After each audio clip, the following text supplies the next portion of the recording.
C'est une étape dans une vie de musicien. Je m'en rappellerai très très longtemps. Comme une naissance, quoi. C'est difficile à raconter une naissance. Il y a plein de moments complètement dingues.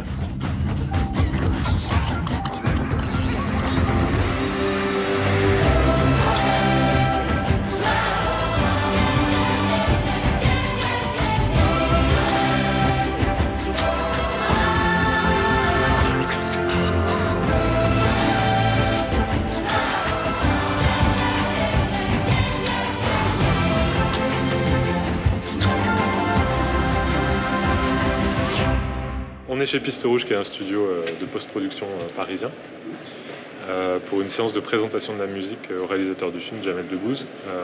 C'est une phase en fait de validation de la musique avant écriture des partitions et enregistrement par le vrai orchestre. Donc là, je présente des maquettes de ce que va donner la musique. Souris. Jamel s'est énormément investi dans la musique. Il s'est rendu très disponible. À chaque fois qu'on a eu besoin de le voir, on l'a vu pendant des heures, jusqu'à ce que ce soit terminé. On s'est fait des séances de travail, c'était costaud, c'était intense. On s'était vu une première fois où je lui avais fait écouter le thème, il avait trouvé ça bien.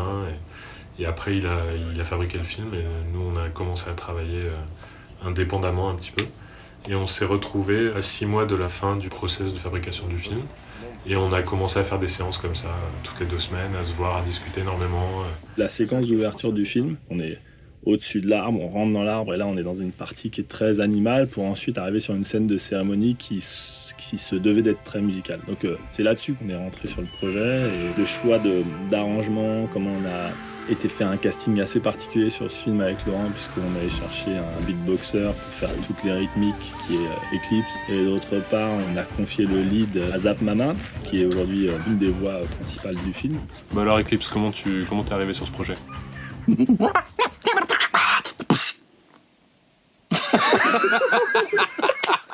Eclipse, aka IPS. J'ai travaillé donc avec Laurent Pérez pour refaire plein de petites beatbox, d'instruments vocaux, mais comme si j'étais un singe en fait, comme si j'étais un primate. Le beatbox c'est ma spécialité, après faire des bruits de singe, c'est pas spécialement ma spécialité, mais bon, c'est mon signe chinois donc ça va.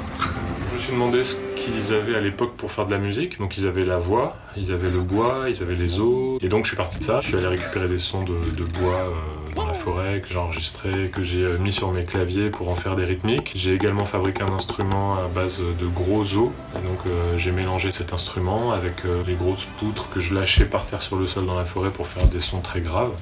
Et tout ça mélangé avec une partie orchestrale et des chœurs un peu animaux, mélangés à des chœurs gospel. Enfin voilà, j'avais vraiment envie que ce soit quelque chose d'assez universel. Je peux réécouter une dernière fois le thème du film.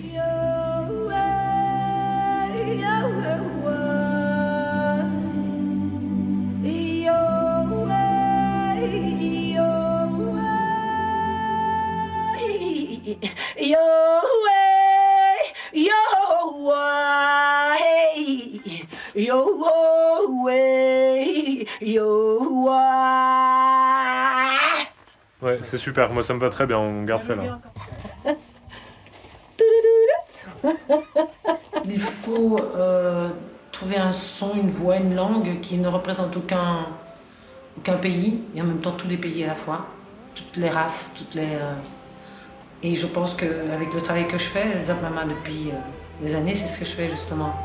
Et pas de vibrato, rien du tout, du son pur, comme on chantait nos ancêtres chantaient à la limite. Mais bon, avec de l'humour, hein.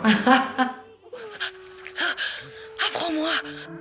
Pousse. Une des grandes richesses de ce film, c'est le relief entre les scènes de comédie, d'action très intense et les scènes de tendresse et la naissance du sentiment amoureux entre Édouard et Lucie. Et notamment cette scène où il lui apprend à se mettre debout. J'ai juste eu à soutenir la scène avec leur thème à tous les deux. C'est du beau boulot, très bien. Bah alors à Londres, hein, mon pote.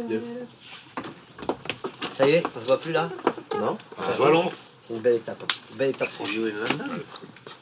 Putain, je viens de la découvrir cette marche. C'est vrai quoi, c'est con. On aurait dû se faire la visite là-dessus. Je suis tout le temps en train de galérer, ça quoi.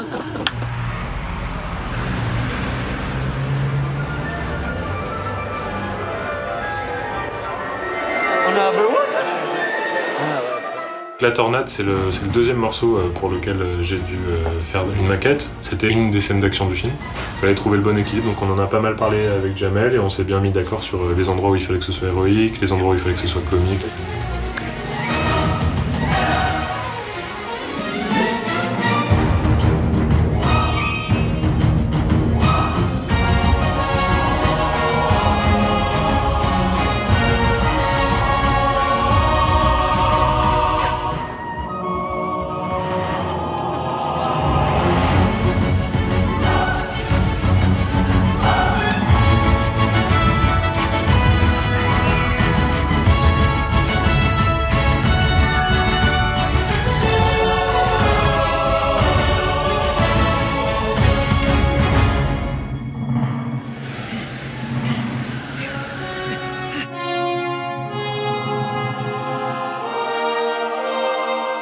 Ça a une autre gueule, c'est génial.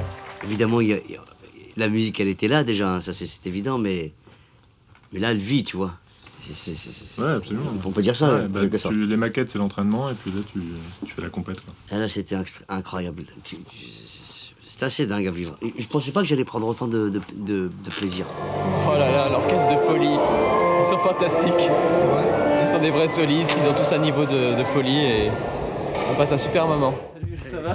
Ouais, cool, génial. Dans la scène de l'attaque des sauterelles, on ressent vraiment la détresse, l'instinct de survie des simiens. Ça crée vraiment un climat d'urgence. Et ce qui est assez marrant, c'est que j'ai reçu les dernières bobines de ces scènes quelques jours avant le mix final. Et j'ai l'impression que j'ai bénéficié de cette ambiance pour écrire la musique de ces scènes. Je pense que ça sert finalement la scène.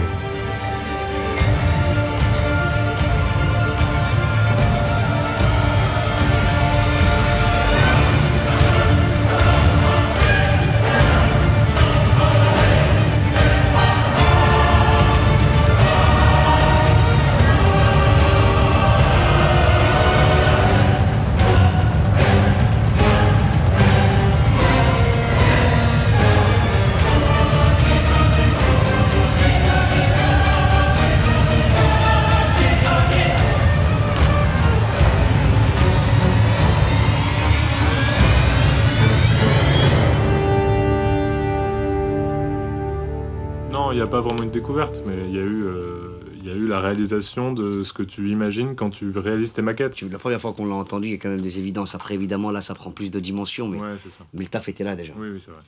Parce qu'il est modeste. Ce projet a été très très long, mais au final, à partir du moment où ça a vraiment été lancé et qu'on est rentré dans le concret de la création de cette musique, ça a été, selon moi, super simple. Je ne sais pas si Laurent dirait la même chose, mais je pense que oui. C'était super simple en fait, et super sain aussi. C'est-à-dire, on a juste voulu faire une super musique de film.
L'image seule n'est pas suffisante. Tu vois bien que dès que la musique elle arrive, elle lui donne encore une autre dimension, plus de souffle, plus d'émotion, plus d'intensité. C'est incroyable. C'est une plus-value de fou, quoi. De ouf.